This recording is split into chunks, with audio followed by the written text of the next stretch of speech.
Welcome back to Networking Unleashed, Building Profitable Connections.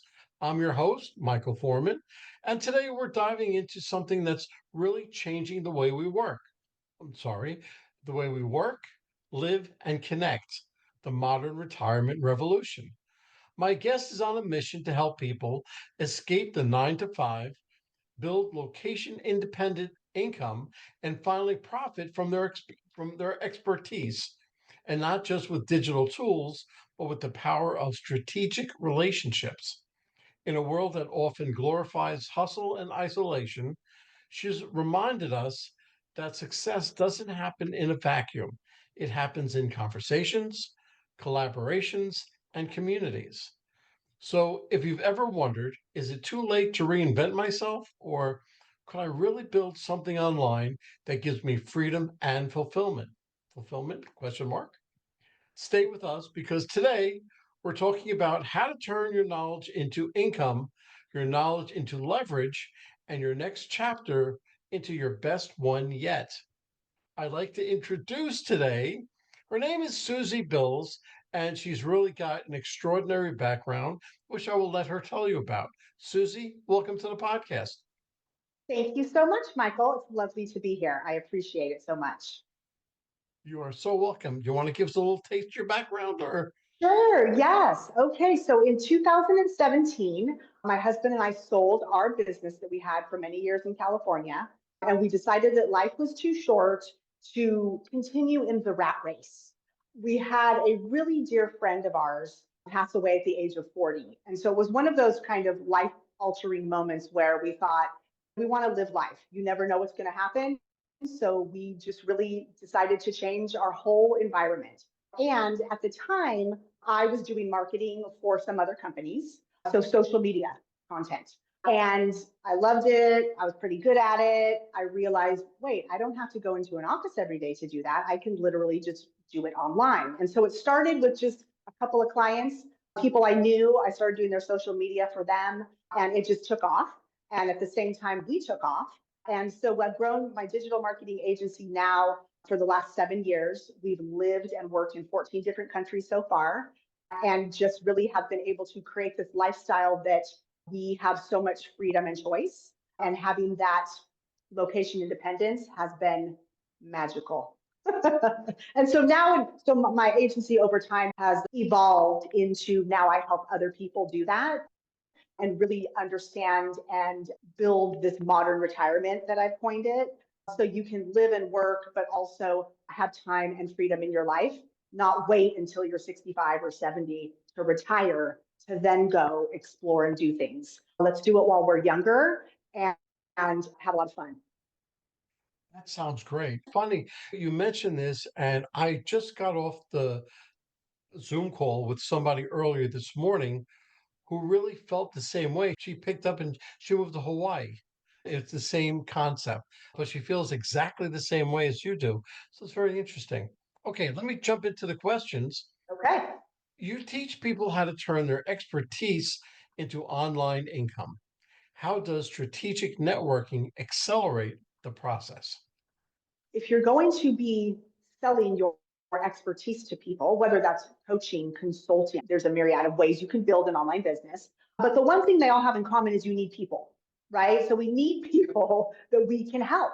And so networking in general, right? But also strategically using the correct social media platforms where your ideal clients are, creating content for people that's valuable. So always being of service and networking with that as your North Star, that you're here to help people, to share information, to let people know that there are ways to do things that they might not be aware of. And so networking, right, is the best way that we can connect with people and also connect with people that we may never have connected with if they didn't know about us. So a perfect example is you and I'm on your podcast. So people that I don't know, but that maybe we can start doing some networking, right? And maybe we take it off the podcast on the LinkedIn or whatever that is. But we all need people.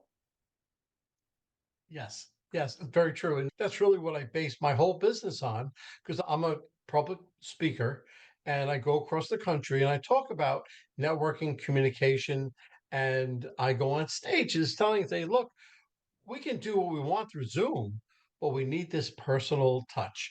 We need to meet with the people personally to get the vibe of the room, the vibe of the person. You're missing out on all that when you're just over the phone or just over Zoom. So there's Yeah. a whole lot behind what you're saying. Yep.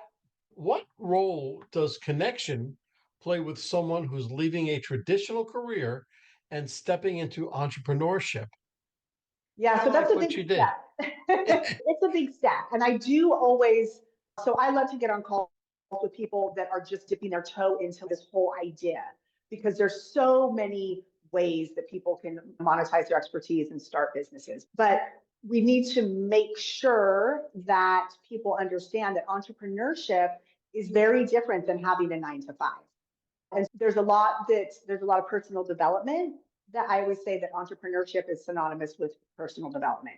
There's a lot of stepping out of your comfort zone. There's just a lot of things that happen that when we think, oh, I'm going to start an online or when I'm going to start a business, we're not really aware of yet because we haven't stepped into that. But having people that have done something similar to what you're aspiring to do, being able to have connections with and conversations with people that have walked the path before you can really shorten your learning time, right? Having a mentor, things like that, really speed up the process and help you avoid pitfalls and things that you just don't know because you just don't know, right? Because you haven't experienced them. So connection is everything. I will say just a little side note.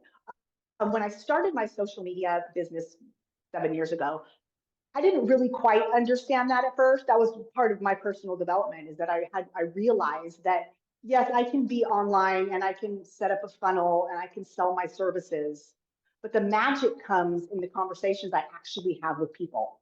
And so there's a lot of business models out there where you can just set it and forget it and it's like a machine that's going. I have found, and with the numerous many people that I've worked with, being having those conversations, even if it is on Zoom, is really how that connection is made for long-term friendships, clients, communities, networking. It's never going to what you said a few minutes ago, but it's just never going to be made without being able to be in each other's energy and right and have that conversation. So very important. It's very good. And it's that energy that you pick up on, and you can actually say, okay, this is a person that I want to create a relationship with, or this is someone who I really don't want to deal with. I'll just excuse myself and that'll be it. And it gives you that Yes. opportunity to pick up those feelings, that energy level. Yeah, But and knowing who you don't want to work with is equally as that, maybe even more valuable than knowing who you do want to work with. They're both equally as important. Yeah, when I owned my own business, I learned a very interesting lesson. I learned how to fire a client. okay. Oh, yes. Okay. So you have to know they can draw all sorts of bad energy from you and lead you to your nothing left. Or Yeah, you can just dismiss them, let their money go also, but yeah, you're much healthier and better. Um, exactly. okay. So in the online space, it's easy to feel like we're shouting into the void. How can intentional networking help new entrepreneurs cut through the noise? It's so noisy. Oh my gosh. Now, again, I started this 7 years ago. It wasn't as noisy, right? It was not as noisy. It was a little noisy, but now it's craziness out there. And so, if somebody's going to go Google how to start an online business, forget about it. You will get inundated with a million things. So again, having connections with people, but even before that, spending the time to be clear and get clarity around who you want to help and how you're going to help them. So being general these days, I'll use an example. If someone comes to me, I work with a lot of like health and wellness coaches, right? So they'll want to start an online coaching business. Fantastic. Okay, we need to narrow down who you're going to help and how you're going to help them. Because if we just say you're a health coach, you'll get lost in the sea of a bazillion health coaches out there. Getting super clear on who you want to help and what you're going to help them with. And a lot of times that is based on our own story. or where we worked before, what did we do before that we can now repackage and have it be our own. So consulting is a great example of that. I'll work with, let's just say an example would be a lawyer. So they have a law firm, but they're tired and exhausted of the law firm and they want to create an online business and create more freedom.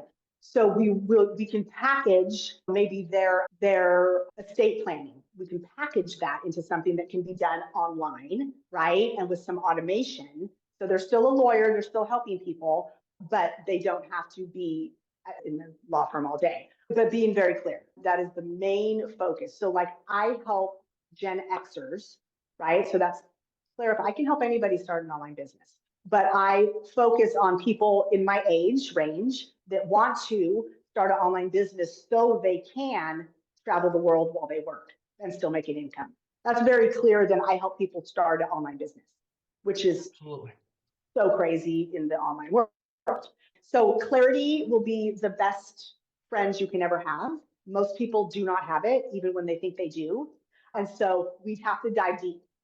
And when I work with clients and I come back and say, okay, that's great, but let's get even more clear. They're like, really? That's really clear. I'm like, it's not going to be clear enough in the crazy, loud online space. And the reason that we need that clarity is because our messaging and how we're speaking about how we help people is what magnetizes people to you. I'm sure you probably had the experience where you've read something and you're like, is that person talking to me? It's so clear that they are somebody that you resonate. That's the type of messaging that gets people that you can connect with. The other part that I'll say is we also don't need a huge audience and millions of people to follow us or like us or all those things to create a really sustainable, really profitable business. We just need a handful. So we don't need to be one of those people that are shouting out into the internet world content all the time, showing up all the time. A lot of people really shy away from starting an online business because they think of social media. They think they're going to have to be dancing on TikTok and doing these things that are really uncomfortable and they don't want to do. And it couldn't be further from the truth when you have clarity on what you're doing. That's so true. The people say, and I've read before, that the attention span has gone down to about 7 minutes. So you have the 7 minutes to really get them involved. And if you're not clear, then they're off to another thing. And so it's very hard to reel them back once you've lost them. So the whole idea is to get them right in the beginning. And And so I would that's what even you're, I would even argue and say 7 minutes is way too long. it is so long. In the scroll of like social media and And social, it's 7 seconds.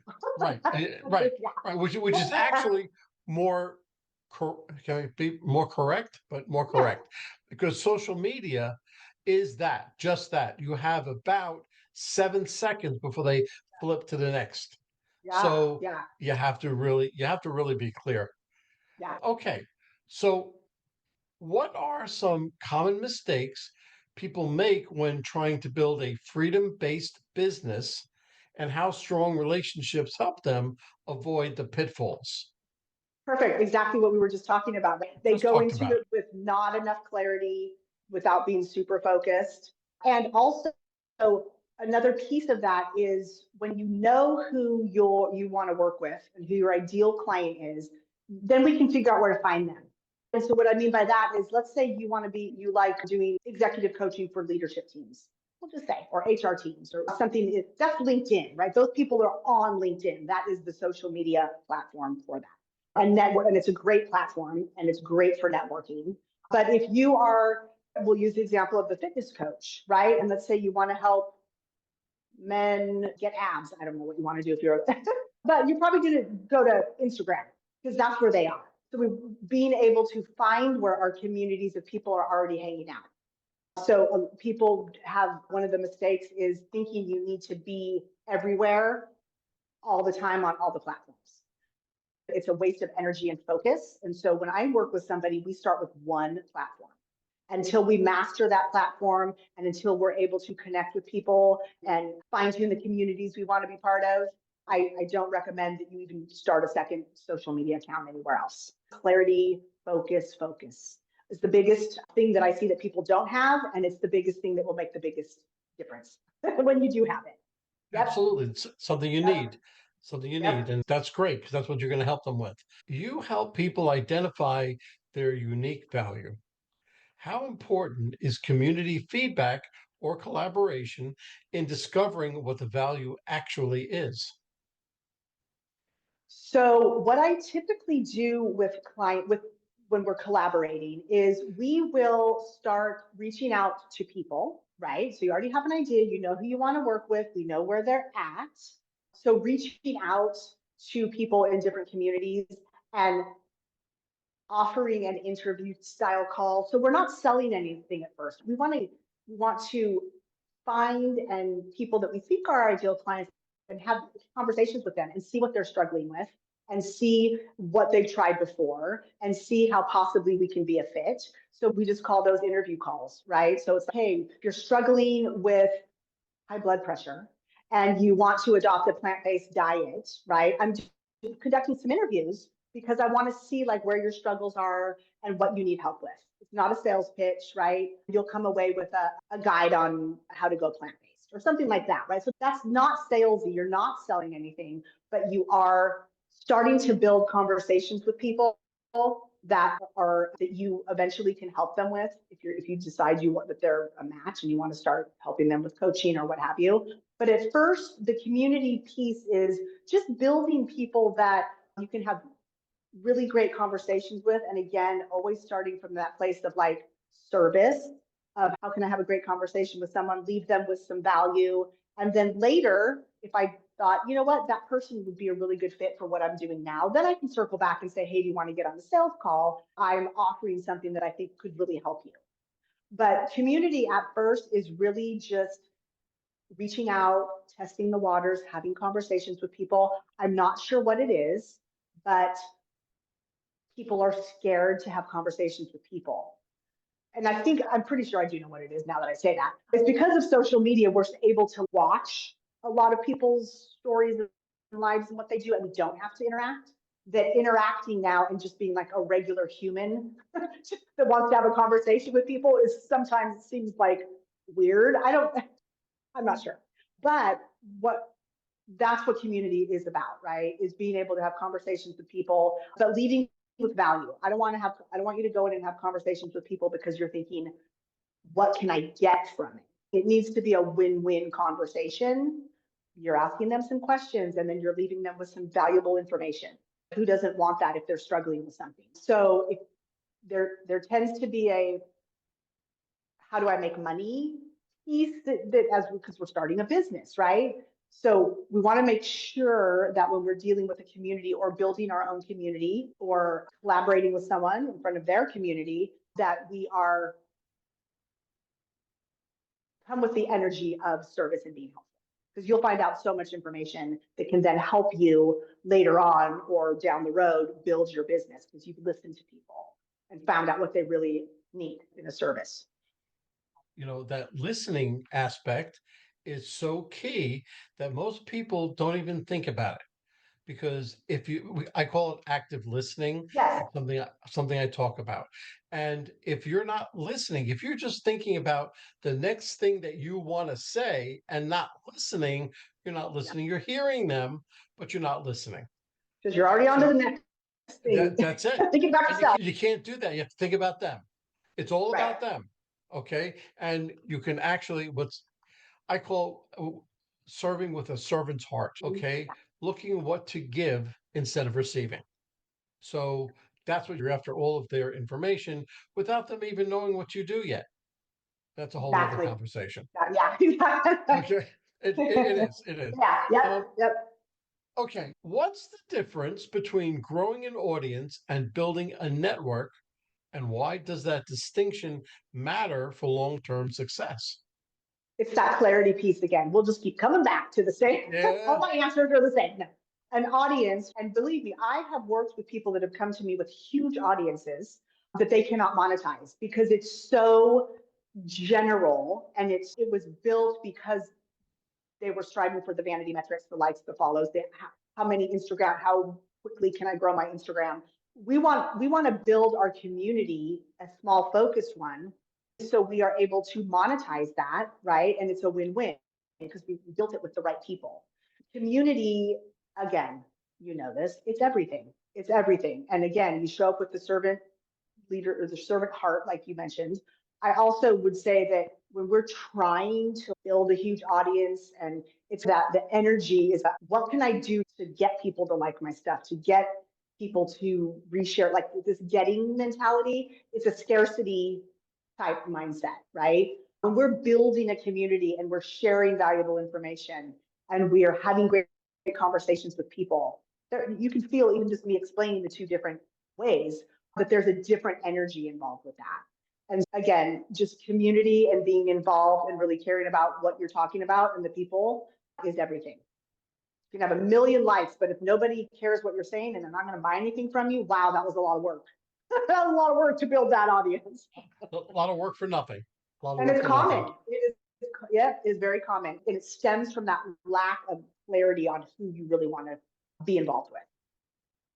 Good, good, very good. Can you share a story of someone who leveraged networking to escape the 9 to 5 faster or build their business smarter? Yes, yes. Let's see. Should I use myself as an example or a client? Do you care? Absolutely, whichever you want. Okay. This is Okay. all about you, So, Susie. so for when I first started, this is very interesting. So I said I had a couple people that I was doing social media content for. And what that started from is I was in network marketing. So I worked with a company, MLM, right? Like multi-level marketing. But I was selling a health product. And so I just started to, I didn't know anything really about social media. So I just started doing my own and it started getting attention. And so that's how a couple of my teammates were like, hey, can you do this for me too? And that, so those were my first clients.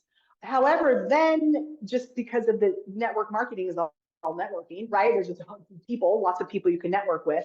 That's how it quickly grew because they saw other people and they told other people, who's doing your social media? Oh, it's Susie. Until about 2 months in, the company that I was working for actually came to me and asked and hired me to teach groups how to do their own social media.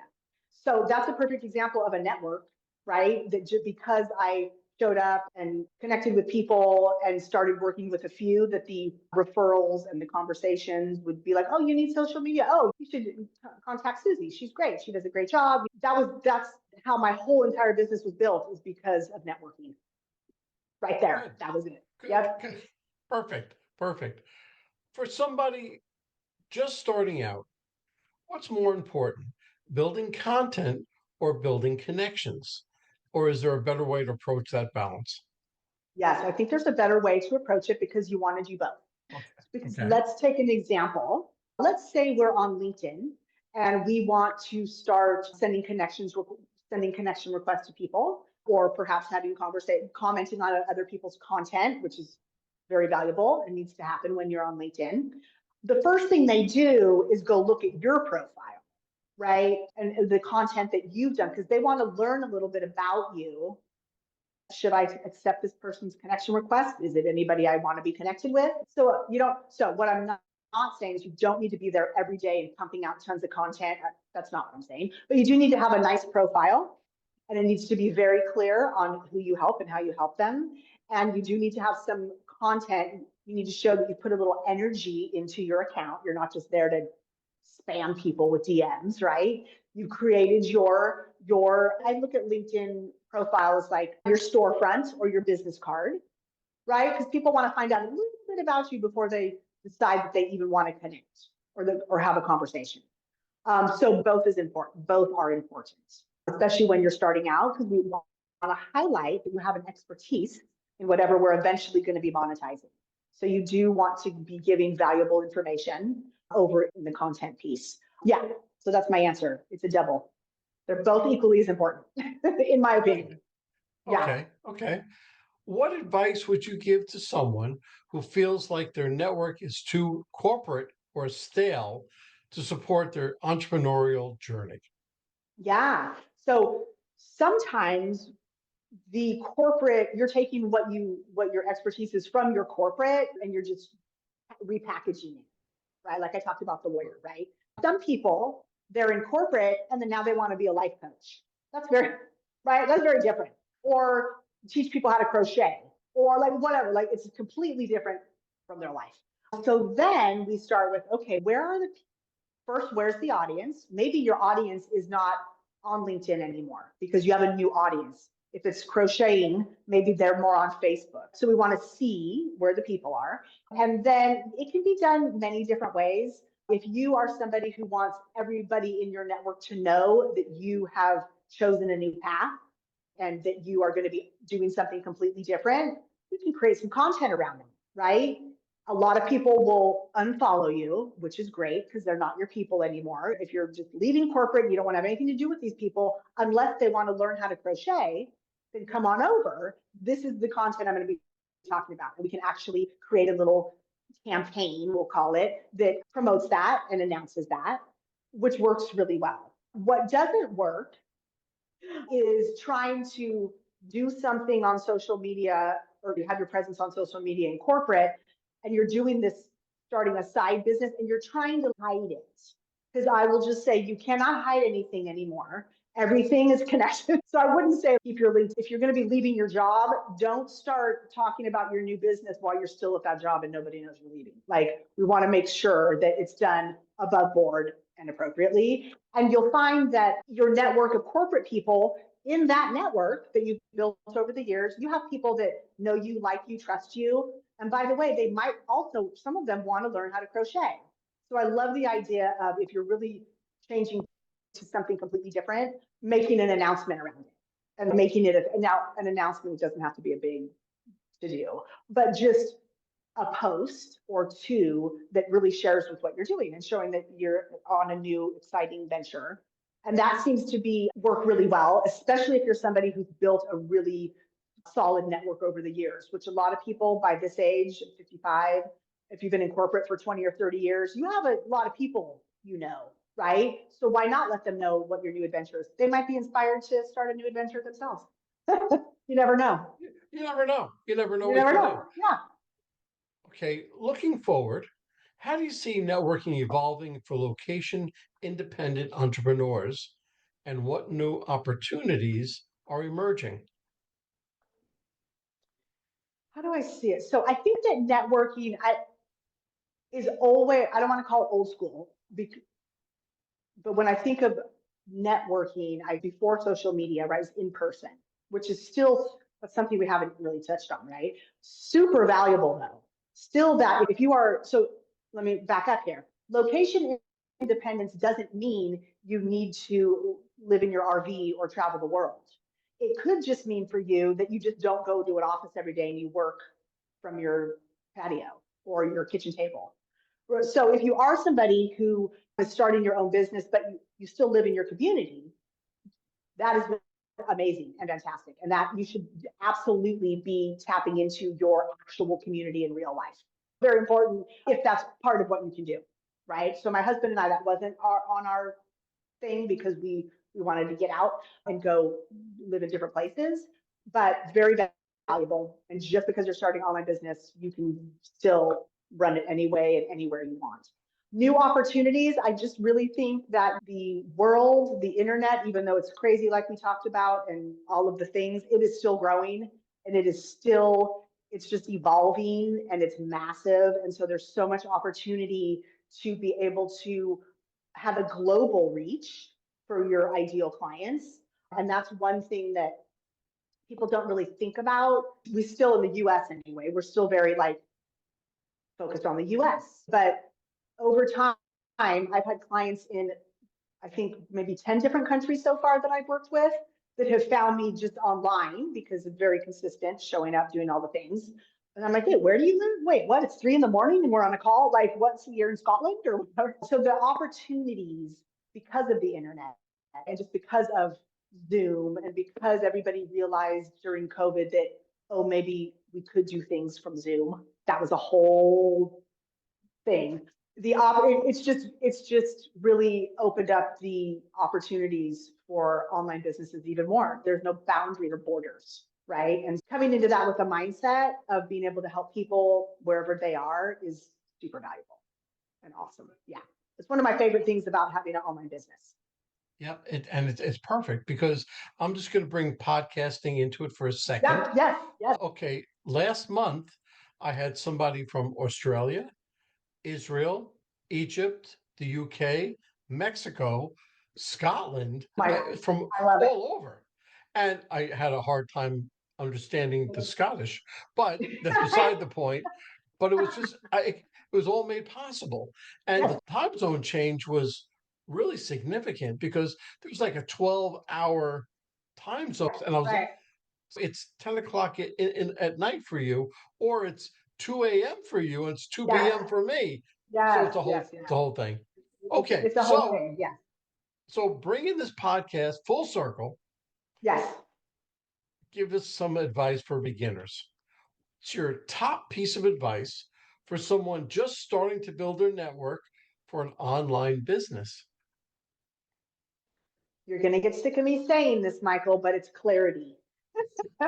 Right? We really, because again, if you're thinking, oh, I want to do crocheting, that's a whole different network you want to build than if you want to do fitness, right? So, really spending some time understanding what you want to do. What do you have a passion or a purpose? What is that? I also feel, and I'll just mention this, because I specifically work with people, Gen Xers, so like 45 and above, we've lived a lot of life.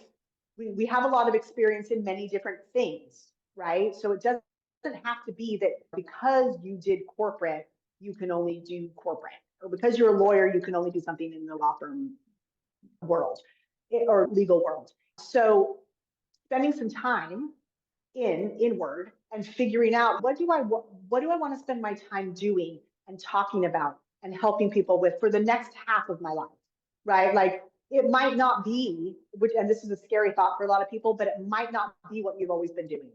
It might be that thing that people always come to you for advice. Maybe it is fitness, or maybe it is something different. Like you find that people are always asking questions about something that you do, and you always consider it's like a hobby, right? I've worked with many people who have turned their hobby into what they love, right? Into six-figure businesses. They love every day because they're talking about crocheting, right? And they love it, and that's their thing. So you do want to spend some time figuring out what that is that you could possibly monetize and want to be doing for the foreseeable future, because that will lead you to the type of community with the type of people in it that you want to start building. And then that will lead you to, okay, where are those people now? How do I interact with them now and start building my own community? So you got to work from that piece first. Great. That's great. Susie, I can't begin to tell you how great this was to have you on this podcast. You were a delightful guest, and I hope you get many clients out of this. But how would somebody get hold of you if they wanted your services?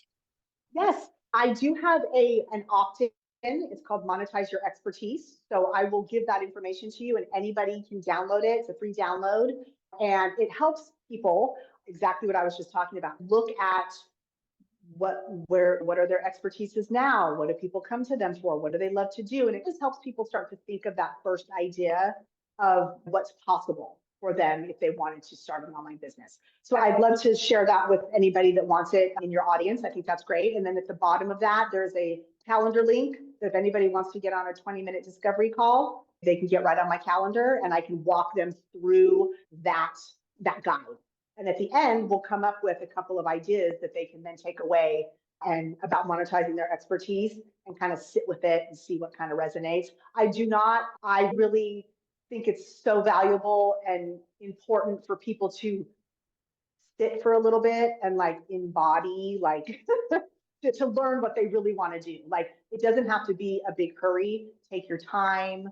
Changing your career, starting an online business can be done in a very easy way as a side gig, we call it. So a lot of my clients stay with their job and we build their side business until it's at a point that if they want, then they can leave their job because they've covered their living expenses, etc. So yeah, that's how people can get a hold of me. My website, it's the virtualrxagency.com. or they can download that guide that I'll share with you. You put the show notes would be great. Awesome. Perfect. Okay, Susie, great. Listen, again, thank you very much for joining me, and I hope to talk to you soon. Thank you so much. Have a beautiful day. Well, hold on, folks. Don't go anywhere. Let me just read a few of our sponsors that we have. Struggling to reach success? Maybe it's time to quit. In Quit Your Way to Success by Rodney Davis, this reveals 27 steps to breaking bad habits that hold you back. This powerful book helps you rewire your mindset, take control of your actions, and turn setbacks into stepping stones. With real life examples, motivational quotes, and actionable lessons, especially for sales professionals, you'll gain the tools to quit what's stopping you and start winning. Transform your future today. So, Quit Your Way to Success by Rodney Davis, available now on Amazon. And this is a nonprofit called Revved Up Kids. This is something I believe in wholeheartedly. Revved Up Kids is on a mission to protect children and teens from sexual abuse, exploitation, and trafficking. They provide prevention training programs for children, teens, and adults. To learn more, go to revvedupkids.org. That's REVVEDUPKIDS.org. Well, that's a wrap, folks. A huge thank you to our special guest for sharing such incredible insights today. And of course, a big shout out to you, our amazing listeners, for tuning in and spending your time with us. Remember, networking isn't about being perfect, it's about being present. So take what you've learned today, get out there, and make some meaningful connections. If you enjoyed this episode, don't forget to subscribe, leave us a review, and share it with someone who could use a little networking inspiration. Let's keep the conversation going. You can find me on Apple, Spotify, YouTube, or my website, Michael. Remember, until next time, keep practicing, keep connecting, and keep building those relationships. This is Michael signing off. Take care and happy networking.